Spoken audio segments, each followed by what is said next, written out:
As sunset approaches, Sami wants me to experience Jeddah's unique call to prayer.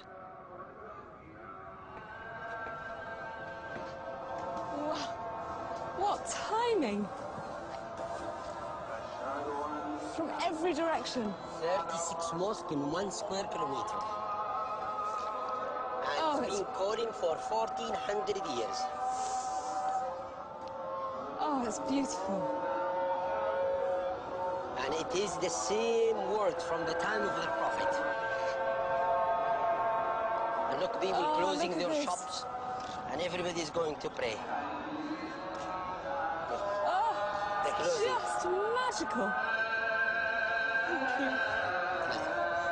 Very welcome.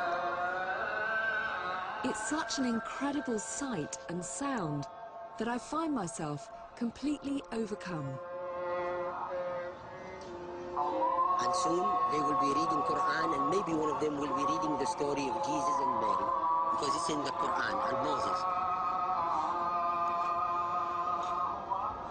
Look at the shop they're closing to go to pray.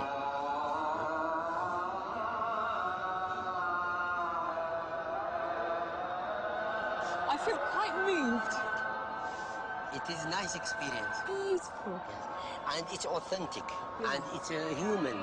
It's not recorded. So each guy is calling. And in the past, 100 years ago, before the introduction of the microphones, they used to go all the way to the top, and he calls.